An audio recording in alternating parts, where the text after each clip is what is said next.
Welcome to Across the Park podcast, the only place you can hear banter and debate from both sides of Stanley Park, whether it be blue or red. Sponsored by Their Clothing, Camper Kings UK, and affiliation with BetMate.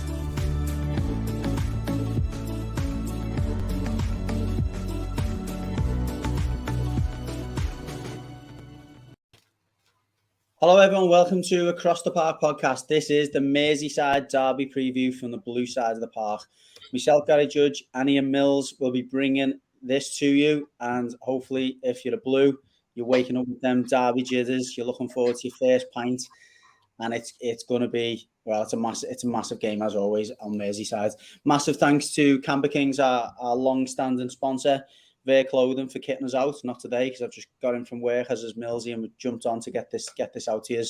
And massive thank you as always to all of our followers and listeners. Obviously, if you haven't caught it yet, please tune in to the other derby preview, which is a lot more balanced than this one will be, featuring Millsy and our very own Scouse hero Terry Matthews. Cheers for that, Mills. Absolutely threw me under the bus with a crazy bet.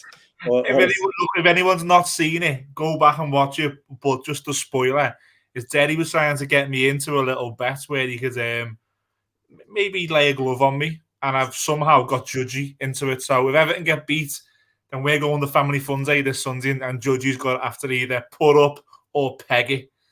Yeah, I'll definitely be pegging it, I think. And to be fair, Derry's still in good shape, so he'll probably catch me. So there's not much down for me. Just on that note, obviously, Mills, you've mentioned it. We're attending on Sunday a family fun day for a fantastic cause. Terry Matthews' gym are putting it on. They are obviously a charity, and the money will be going to very, very worthy causes. We'll be along there supporting it. We've got a few vouchers to give out. We'll be hosting a soccer AM style penalty shootout and a few little skill comps where if you fancy yourself, your left peg, your right peg, can you put it in the top bin? Can you beat the keeper? Who have we got in goal as well? Millsy? Hopefully me, because I can't shoot. But I'm quite big. You in goal. I think we've got a keeper who's again another local celebrity. So get yourself along. Should be a great day and a fantastic cause. I'll probably be nursing a hangover, but hopefully I'll be ready to just lay one on Derry Matthews at the same time. A free hit without me back. I just add there, it's down at the Marybone Centre in L3, Sunday 12 till 4, and there's free parking. And free is the main word. It is all free. Derry's and the fitness club are putting hot dogs on and cakes and ice creams and loads of little events and stuff in a day. So please pop down, no matter what the score is at the derby. Please pop down, and if you do, please say hello to me and Judgy when you're there. Yeah, absolutely. So yeah, get along if you can. Again, if you're a red or a blue, there'll be plenty of chances to get the banter flowing on that particular day. So yeah, let's get into the preview then, Mills. We're going to keep it short because we're conscious that a lot of people will be listening to this either late on a Friday or first thing Saturday. First things first, the window's closed. You know, we've got 3 new names in. Thankfully, unlike Morpie last week, they're all eligible to play. Do you fancy any of them to start? I mean, I guess rather than just fancy, would you like any of them to start? As obviously the first name that comes is a Judgy Millsy, but the manager said today, didn't he, that he's not had a lot of not only football. I don't think he's played a minute pre-season football wise, but I think the limbo he's been in, I think his training over in Paris has been quite limited for 2 or 3 weeks. So I'd like to say Millsy comes in. I think it all depends on probably how he trained today. If he's kept himself naturally fit. And I know he's not a drinker, he's an athlete, and if he can give you 60, 70 minutes, I would certainly put him in. James Garner, I don't know a lot about him. I don't think that he will drop either Onana or Iwobi for James Garner. I think James Garner may see minutes at some point in the West Ham and the Arsenal games. If anything, I don't think it's a game you'll see him. The other one's Neil Maupay. Now, I've been looking at this and saying Everton do need a striker, but today I've seen a stat that Dwight McNeil's done the most presses in the Premier League this season, the most aggressive presses. I'd see that against Leeds, and I know you've not been a fan of him so far, but I think it was noticeable against Leeds. He covered a lot of yards in that game, and obviously he's on the side with Patterson, who out of the 2 fullbacks is without doubt the more attacking. You know, we've seen him get on the overlap a lot against Leeds. He has a chance to win the game against Leeds. I think that's something that certainly Lampard wants more of is me stop then is Patterson. It's Derby throat. Is Patterson getting on the overlap, getting in the opposing area, getting on the ends of things, and hopefully getting a goal as well. So, yeah, I don't think he's certainly not at the best start from an attacking point of view, creative point of view. That's left a lot to be desired, but I don't think he's let himself down or us down at the other side, and there's going to be a lot of that to be done. I think you can probably see already why his stats are the way they are, but you can also see mitigating factors for why they are where they are for Burnley last season, because so far this season, yeah, he's not really impressed me on the eye, but then when I see stats like this today, and I take myself back to how frustrated Leeds were with us, and Patterson was man of the match, and McNeil was on that side with them, so it's a difficult one, really. Do you go and frustrate Liverpool, and do you go and press them high, and then to try and win a set piece and to try and win a throw in, or do you put Neil Maupay in and just say, look, you're a little shit, for lack of a better words, just go and play on them, and we'll hit your chest, and we'll try and play off you. I think there's a bit of a clue in two things Lampard said for me today. The first thing he said in relation to Ghana Guy is he's a player for now. Like he was saying, he's a player for now. He gives us something we haven't got. He's a lot deeper as a defensive midfielder. He tactically is very strong at that side of his game. I think he'll play. But on the other point, the other clue he gave away is that he said that Liverpool will be very similar to Leeds in the way that they press their energy. Do you know what I mean? So I think that was another clue to say, well, I was happy with the way that we approached Leeds in terms of the threat we had on the break, but also the work rate of the front three.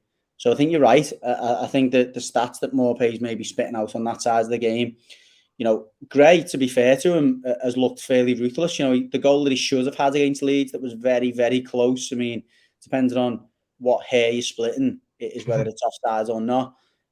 He could or should have had 2 goals in as many games, and obviously Gordon's got a couple as well. Yeah. They look a threat. I can't say that McNeil does, but they certainly look a threat. And I think, the Liverpool back four, that line, the way that they play, you can be fairly sure if you can stay in the game that we will get chances. Would you be surprised to see the same team as Tuesday? No. Yeah. No. Absolutely not. I mean, I was looking at it thinking, does he throw another centre back in there? I don't think so. I think he's matched Leeds up formation-wise, and he's not far off doing the same if he plays that team with formation-wise at Liverpool. It's a 4-3-3 or a 4-1-4-1 or a 4-5-1, whichever way you look at it. I think Onana tired in that game, so maybe he's thinking, if he does tire and he gets to 60 minutes, then I've got Guy there to play the last half an hour and to give us that replacement. So it wouldn't surprise me, and I don't think I'd be overly disappointed. And if I'm honest, then he seems like that type of manager. I think he'll almost be inclined to reward those players for the work rate they put in on Tuesday to get them into what will be a massive game, in front of the fans, early kick-off on a Saturday. The place is going to be buzzing. So, no, it wouldn't surprise me to not see any changes. I think with Lampard, I think me and you watched the Men in Blazers show in America, didn't we? Where he'd done a great stage show and stuff, and he basically admitted on there that he overthinks things. He's an overthinker, and he referenced the Chelsea game last season where, in his own minds with the staff on the night before it, they were changing the team 4 or 5 times, and they were that detailed in how they approached it, and they got it right that day. So I'm with you. I wouldn't be surprised to see the same team, but I think tonight he's going to be thinking, is that he's going to be moving things around. He's going to have his pints of lager like myself. He's going to have his beer mats, moving things around with the staff.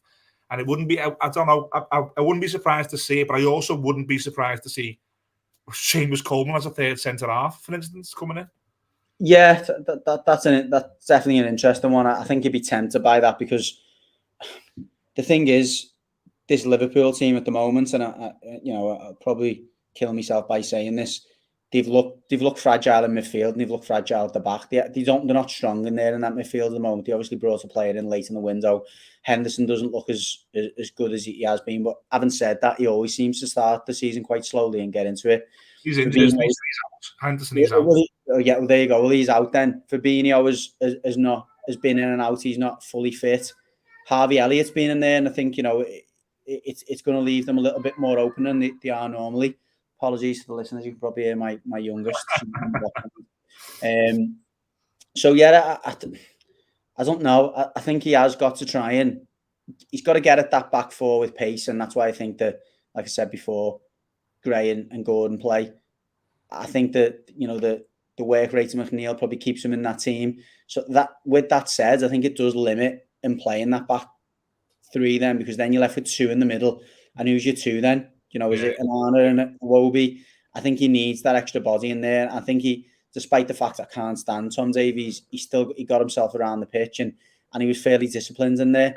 For me, the most obvious thing all day long would be to take Davies out for Guy. But again, it's much of a muchness, I guess, because if he starts Guy and he's clearly not fit and he's rusty and he's losing the ball left, right and centre, then he'll get criticised for that as well. So you're right. I think training today will have told him a lot. It will have told him whether he's sharp enough to play. I think if Guy's sharp enough to play, he plays ahead of Davies, and that's the only change. All right, then. So whether it be a win or a draw, let's just call it a result. What's the game plan? How do Everton get a result? Because let's not be frank. This is an Everton, and there's levels, isn't there? So it's you've got to defend deep. There's no doubt about it. For me, I mean, Newcastle, God, they didn't have get Liverpool's backs up the other day, but it was defending deep. They hit them on the break. They had a bit of pace in behind with Alexander Isak, and I think that's got to be the game plan. Makes you no bones about it. We're not going to outplay Liverpool. What I was encouraged with is when we broke, we didn't just break with the ball over. It was quick combination play. We were actually picking little holes in that Leeds midfield, and we were getting in with quality in behind. It wasn't just a lump over the top. So I'll be disappointed if that is the approach, if we're hitting it in channels and getting Gray and Gordon to just chase lost causes, because I'm not sure that's going to bear fruit for us. But if we can get that ball into that middle third, and Iwobi is showing a bit of quality, maybe McNeil, he's lacked that at the moment, but I think he's got it in his locker. I think that's where we unlock that Liverpool defence. But no doubt for me, we've got to defend deep. We can't leave holes in behind. My one concern with playing that back four and maybe not having the extra centre back is, without going too tactical, is probably Diaz at the back post. He's so good in the air. And I think, you put a ball in the box, you've already got Firmino, who's decent in the air as well. Salah's not bad in there. You have Robertson. It's crosses for me. Weirdly enough, even though you think Tarkowski and Cozy, they'll take them all day. The way Liverpool's fullbacks get behind and get them balls, kind of in between the keeper and the defence. And it's, for me, it's Diaz.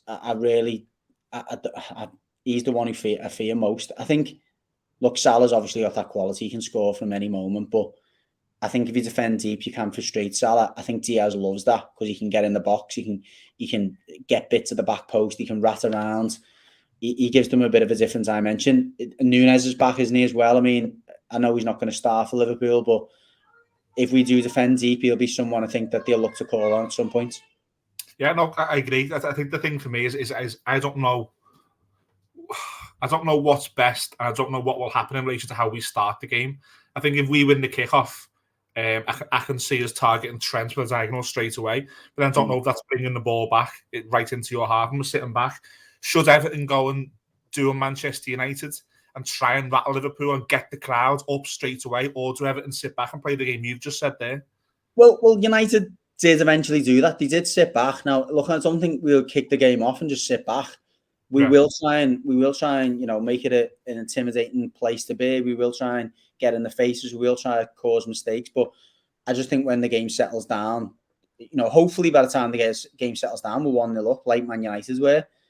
But if we're not, either way, I think once that starts out the way and we're 10, 20 minutes into the game, unless something mad happens like a Liverpool sending off or something like that, I think we'll probably revert into a deep line.